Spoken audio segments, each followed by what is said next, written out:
bu'aa qabaachuu isaarra walii galee rakkoo xixiqqoo gama misooma sululaatiin jirtu immoo furaa deemuun barbaachisaadha. Akka baranaatti wanti qabanne waan guddaadha. Aanaa Fadis araddoota 19 qabnu irratti magaalaa 2 qabnu irratti zoonii misooma sululaa yookaan zoonii qabeenya uumamaa, zoonii wabii nyaataa, zoonii misooma midhaanii jennee akka zooniin keenya fakkaatutti adda qoonnee deemaa jirra jecha. Misoomni qabannee eessarratti hojjenne immoo amataa amatatti garsiisuu dandeenya. Waan silaa qullaa yeroo hunda namni laalee irraa barachuu danda'u akka aanota biraa fakkeenya godhannee deemaa turre sun aanaa keenyatti kennee araddaa kamtu misooma sululaatiin ba'uu danda'a jennee isa san qabannee itti deemaa jirra waan ta'eef nuuf milkaa'a jennee yaadda. Kana baay'ee dhaalattuun naannoo jireenya jijjiirama yeroo gabaabaa ture jechuudha. Bu'aan sululli hanga jiruun namaa jiru sululli hin dhaabbatu kanuma qabadhaa. Misoomni sululaa gonkumaa wali dhaabbataa ijaarame ilaalchi maannurraan dhaabbanne ilaalchatanii keenya sululli dachiin gabbisuus keenya bosonni fooyya'uus keenya jechuudha. So ija kanaan laallee keessattuu bu'aan sululaa aanaan Fadis amata 4-5 dura dheerata kan qabu. Keessa nagaya marqullee keessa irra salanqaa buggaa tokkoon waa'ee dheeraa sanitti himne jechuudha. Watarteebilii dabaluun isaa bu'aan isaa maali kan jiru. Jiru namaaf fida asirreessu nama jechuudha. Dura garuu sirreessuudhaaf rakkoon sun addaan ba'u qaba. Takka 2-3-4 rakkoon addaa xiyyaa tanayyee irra walii galee akkaataa ta'ee irrattis walii galee lafaa kanaan wanni kan tokkollee hin jiru jechuudha. Namni biraa sochii hojii qabeenya uumamaa baay'ata guddaa biliyoonatti lakkaa'ama ta'uu isaa sirrii qabadha. Inni biraa jireenya uummataa iddootti ilaala jennee oomishaaf oomishtummaan uummataa isa kana malee guddachuu hin danda'u. Hanga lafa qonnutti hanga lafatti haajomnutti hojii qabeenya uumamaa hadiifnu yoo lafatti haajomnu waan qofa dhiifna jechuudha.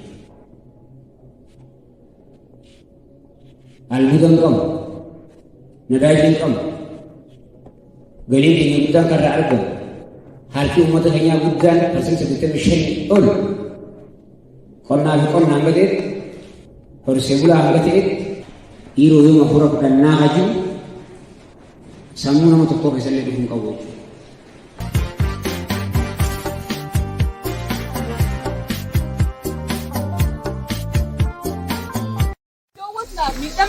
Iddoo hallayyaas haa ta'u, algeelis haa ta'u, akkasumatti immas immoo ogummaa adda addaatiin fayyadamnee yoo kan hin yoo taate dhugaa dubbachuudhaaf aadaa keenya araddaa keessan hanqina bobaatirraa baasuu dandeenya jechuudha. Dhugaa dubbachuudhaaf bu'aa isaa jireenya waan beekaan ture. Uummanni keenya dhimma sululaa osoo hin beekne hojjechaa ture jechuudha. Garuu mokkaana keenyatti qabatamatti iddoo qonnaan bulaa kan sululatti hojjetu maddi xiqqaalleen bahuu eegalee jira jechuudha.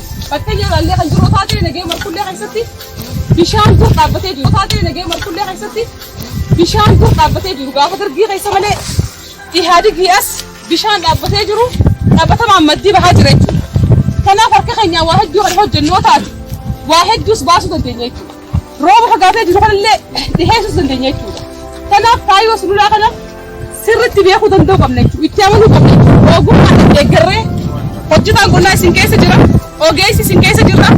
Akkasumatti wal dubbistanii kan ogummaan deeggaree kan deemnu yoo taate aan dhugaa dubbachuudhaaf akkanaa keenyaatti roobaas haa ta'u oomishaa fi oomishtummaa hojjechaa dabaluu keessatti sululli gahee guddaa qaba waan ta'eef tokko beeknee jiidha qusachuu dhiisuu qabatee biyya keenya akkanii fi karaa biraan deemu taasisuu keessatti hundi keenyaa barbaachisummaa sululaa beeknee akkaatuma irraas dhufnee hojjechaa jirru kana namni cufti itti amanee dubartoonni keenya waan beekaniif dargaggeessi keenya abbootiin keenya namoota waan qabnu gabbaanee kan hojjennoo taate aan dhugaa dubbachuudhaaf rakkoo hanqina nyaataa keessaas bahuu dandeenya jechuudha. Rakkoo roobaa keessaas bahuu dandeenya jechuudha.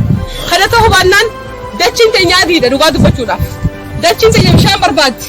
Bishaan roobni guuroobe bishaan bakka itti jiruus hin qabu bakka itti kustuus hin qabu.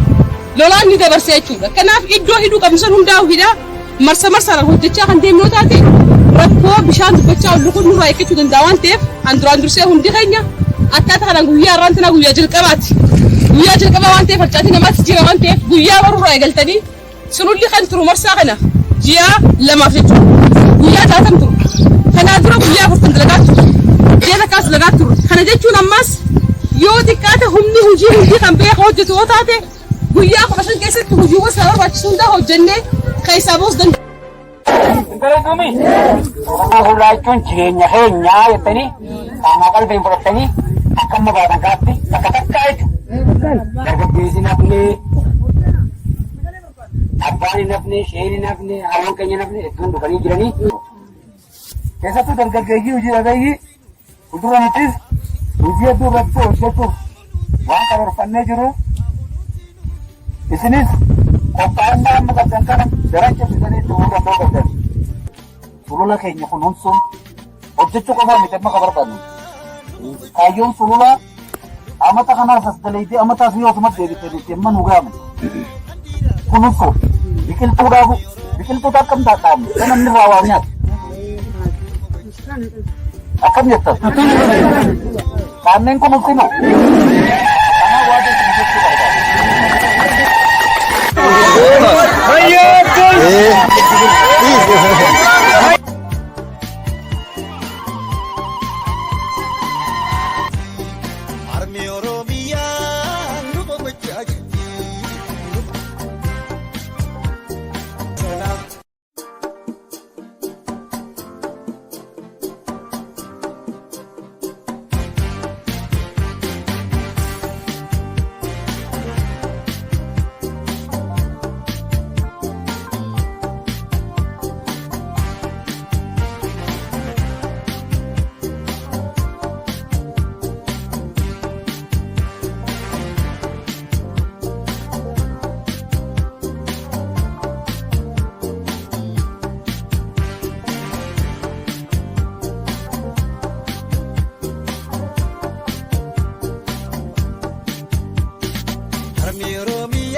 Adara ilman ko kandira galati Armi Oromia lupa menjadi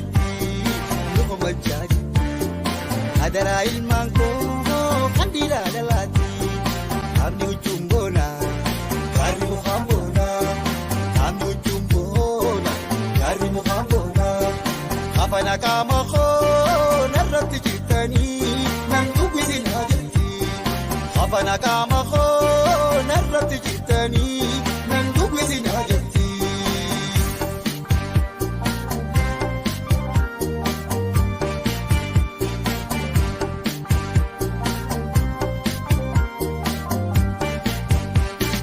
Abenya umama harabin ufkani koko kaisa isa anjiru khunusa khabate manjay dababa kabusa Abenya umama harabin ufkani koko kaisa isa anjiru khunusa khabate manjay dababa kabusa lakin sululani idada kaisa lakin sululani idada kaisa abadu balaysa biyatenya kaisa fala markilesa abadu balaysa biyatenya kaisa fala markilesa akhlusinu wazana akhlusinu wazana akhlusinu wazana akhlusinu Oromiyatinya amisofsinu Oromiyatinya amisofsinu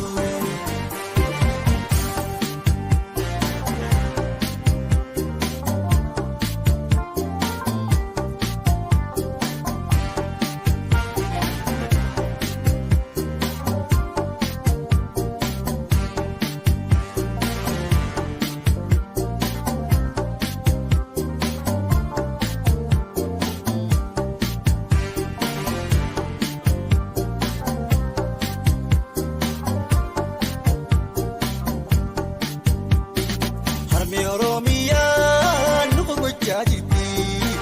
majajiti Adara ilman ko kandira galati Armi Oromia nuko majajiti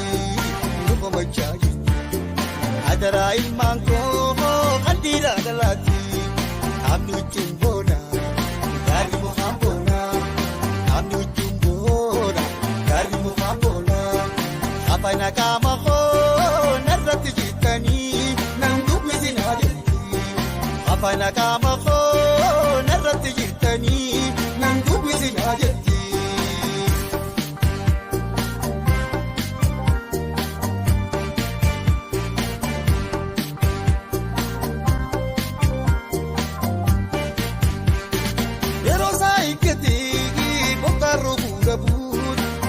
Sababni isaa bosona manca'ee bakka itti deebisu beeki qorichisa yeroo isaa eeggatee roobni roobuu dhabuun maali sababni isaa bosona manca'ee bakka itti deebisu beeki qorichisa bishaan taajisu bishaan yaa'u kaasa bishaan taajisu bishaan yaa'u kaasa. Haawal kakaasaa bosona manca'ee bakka itti deebisa. Haawal kakaasaa bosona manca'ee bakka itti deebisa. Haa kunuunsinu bosona haa kunuunsinu haa kunuunsinu bosona haa kunuunsinu haa kunuunsinu bosona haa kunuunsinu. Oromiyaa diinaa haa misoomsinu. Oromiyaa diinaa haa kunuunsinu.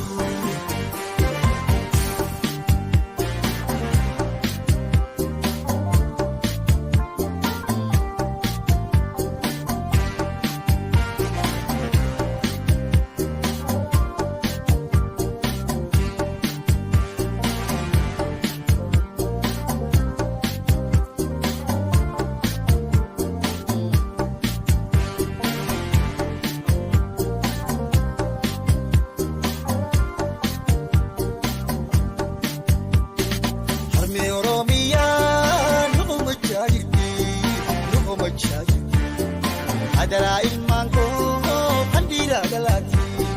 Harmee Oromiyaa nu gumachaa jirti. Adaraa ilmaan koo kan dhiiraa galaati. Namni wajjin boona gaarri mukaan boona. Namni wajjin boona gaarri mukaan boona. Afaan qaama koo narratti jirtanii nan dubbisinaa jirti. Afaan qaama koo.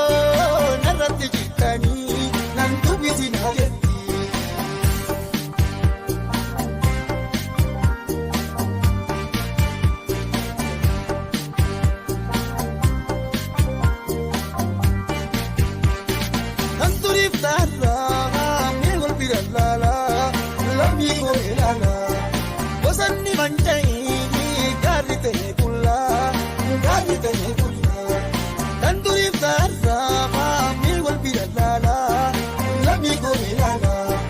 Bosonni manca'ee gaarri ta'e kullaa gaarri ta'e kullaa gammoojjiin baay'atte nuti fuutee miilaa gammoojjiin baay'atte nuti fuutee miilaa rakkoo tana furuu biqiltuu gaddaamni. Haayinu suuraa rakkoota na furuu biqiltuu gaddaamni. Haayinu suuraa haa kunuunsinu bosona haa kunuunsinu haa kunuunsinu bosona haa kunuunsinu haa kunuunsinu bosona haa kunuunsinu. Oromiyaa diinaa haa misoomsinu. Oromiyaa diinaa haa misoomsinu.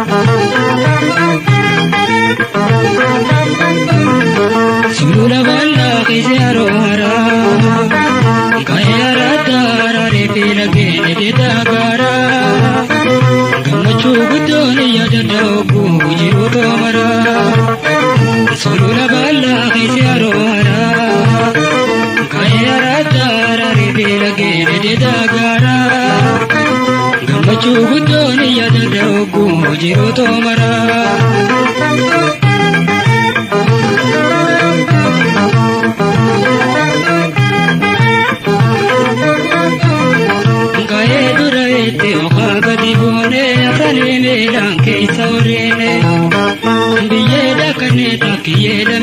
Okolo kolwara akudulo genye Karabiule barjabi gange Arigurane gubala hunde Chiroto kaisa paki sadarka Kutoka mdita indiram padamene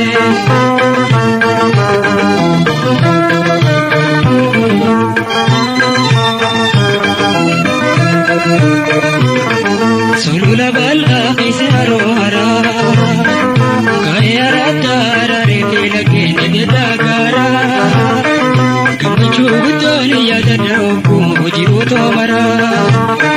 Solula balla kaise arohara kayara dara rekela gene de dagara gamachu gudoni yada dogu jiruto mara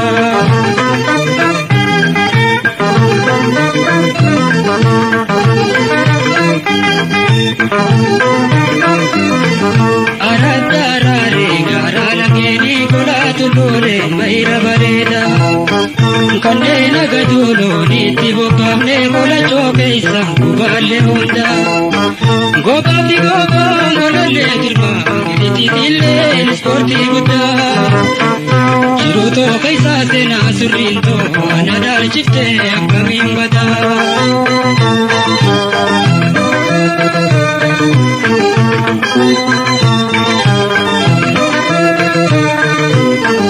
Solula balla kaise arohara Kayara dara repela gene de dagara Gamachu gudoni yada dogu jiruto mara Solula balla kaise arohara Kayara dara repela gene de dagara Gamachu gudoni yada dogu jiruto mara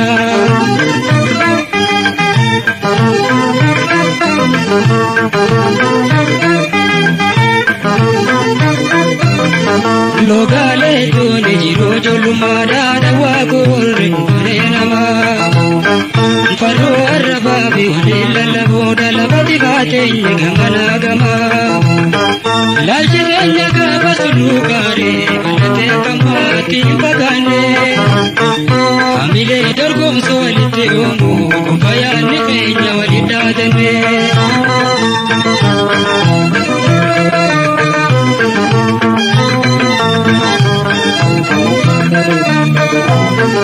Solula balla kaise arohara kayara dara rebela gene de dagara Gamachu gudoni yada dogu jiruto mara Solula balla kaise arohara kayara dara rebela gene de dagara Gamachu gudoni yada dogu jiruto mara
Wale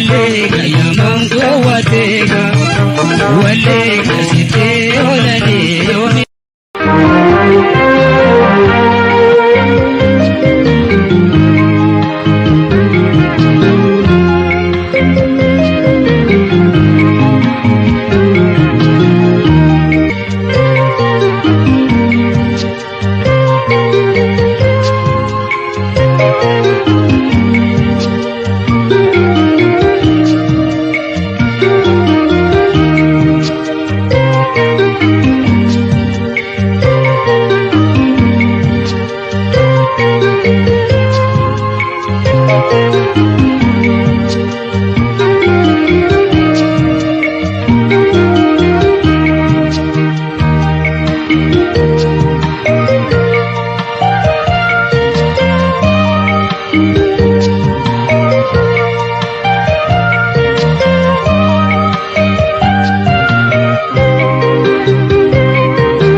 Jalangkoo lolaati deema absuulee bara dhibbaa.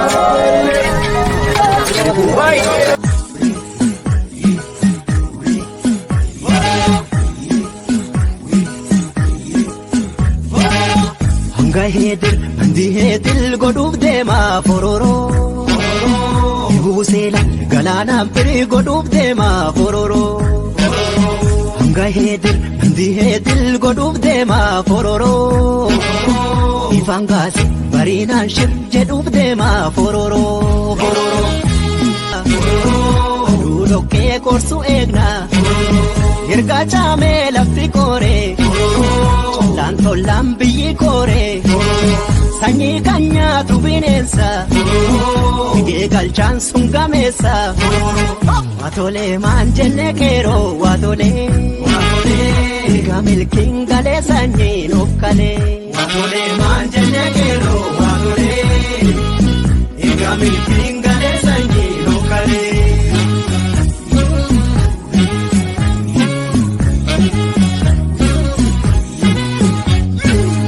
Murtii guutoo kootu mirre jaafne gurbeelee jahurre. Murtii guutoo kootu mirre jaafne gurbeelee jahurre. Yaa gurbeelee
hojii bal'aa kan gaggeessinee jiru ta'uu isaati. Kanaa wajjin wal qabsiisee daagaa biyyeetis akkasumatti daagaa dhagaa biyyee daagaa dhakaa irratti hojjechuudhaan istiraakchara garaagaraa hojjechuudhaan kan hojjechaa ture ta'uusaa ni yaadatama.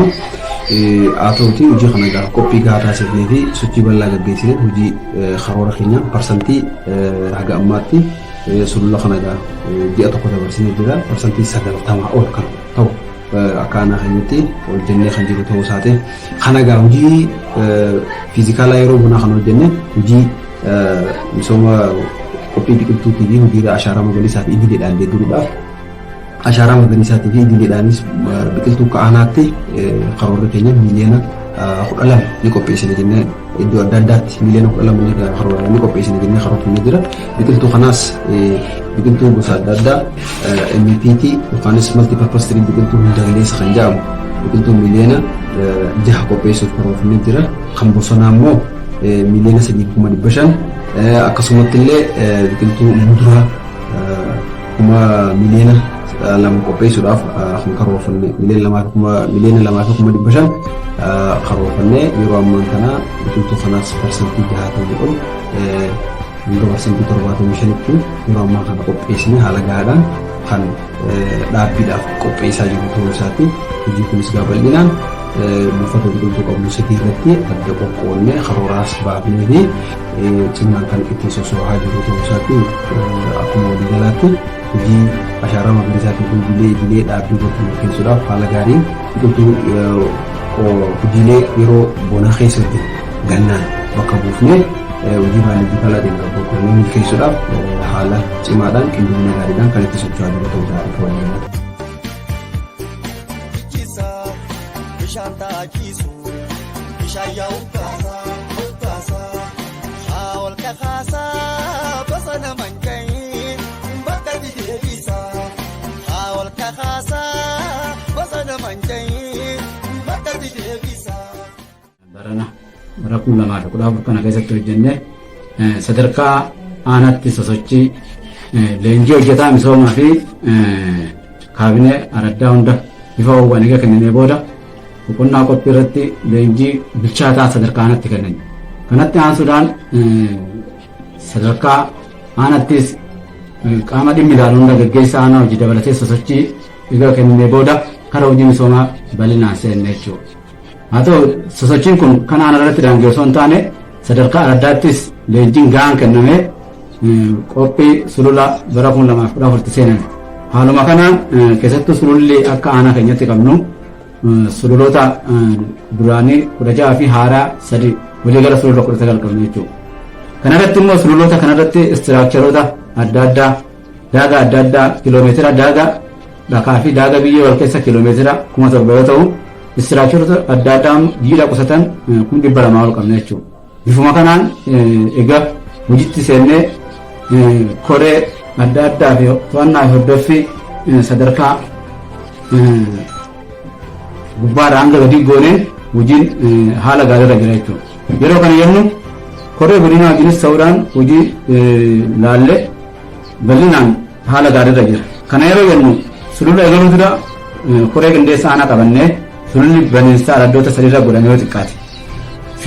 Fakkeenyaaf sulula badhaatu irratti qarree fi mul'ata irratti sosochii uummataa kakaasuuf baniinsa goonee baniinsi keenya san haamila uummata keessa godhuudhaan yeroo ammaa kana raawwiin keenya akka aanaatti yeroo fooyyarra jira. Keessattuu parsantaa 90 ol raawwannee jira jechuudha.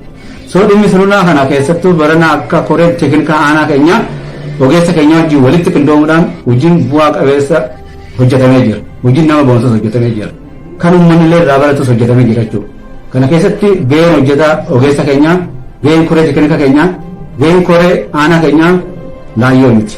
Kun jajjabaachuu qaba, fuulduraas itti fufuu qaba jechuudha. Waliigalaatti sulula baranaa irratti wanti adda isa godhu baay'ee jira. Ilaalchi uummataa irratti jijjiiruu irratti bal'inaan hojjetamee jira.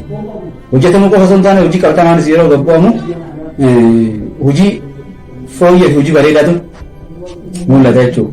Kana wajjin wal qabatee araddoonni barana muuxannoo dabarsanillee hedduutu jira. Kan akka mul'ataanii jiranii qarreen ni jira. Badhaatuun ni jira. Diina qaallee amma dhakaa fooyyee hojjechaa jira jechuudha. Agudoodhaan illee daaga biyyee bareedaa hojjetee jira. So kana qofa osoo hin taane dhimmi sululaa kun Dhimma amma hojjennee tun yeroo birraa fi osoo taane hojii fiizikaalaa qofaan akka galmaatti ilaaluu osoo hin taane hojii baayoloojikaalaan yoo deeggarame qabu sulula kan jedhamu jechuudha. Aanaan keenya yeroo ammaa kana araddaa aannanii irratti himaataan kanniisaan ijaaramanii jira sulula keessa sadarkaa gaarii irra jira. So araddoota keenya sululoota keenya keessattuu gaarii fi tuttuqaa namaa irraa walaba goonee fayyadama dargaggeessaa irratti mirkanaa'uu danda'u qaba jechuudha. Kanaaf immoo akka aanatti karoora addaa qabannee itti deemaa jirra. Keessattuu dhaaba eegsisa ijaamuun yoo xiqqaate araddaa 5 filannee jirra. Araddoota 5 kanarratti dargaggeessaa fi irratti ijaarree bu'a qabeessa sululli keenya sulula qofa osoo hin taane madda dinagdee dargaggoota keenya akka ta'uuf hojjetamaa jira jechuudha. Kana wajjin wal qabatee sochiin jiru haalli jiru akka waliigalaatti fooyyedha. Xiyyeeffannaan addaa immoo to'annaa fi hordoffii gubbaarraa godhamee hojii baayoloojikaalaatiin deeggaramee yoo bu'aa kan fidu taate uummanni waggaa dhufullee hamileedhaan itti baha jechuudha. Kanaaf haalli jiru akka waliigalaatti dhimma sululaa hubannoon jirullee fooyyedha. Kanaa waliin immoo ammaas ogeessa keenyaa fi waajjira keenya qindoomnee moor akka bu'aa qabeessa ta'u hojjechuun nurraa eegamaa kan jiru qabna.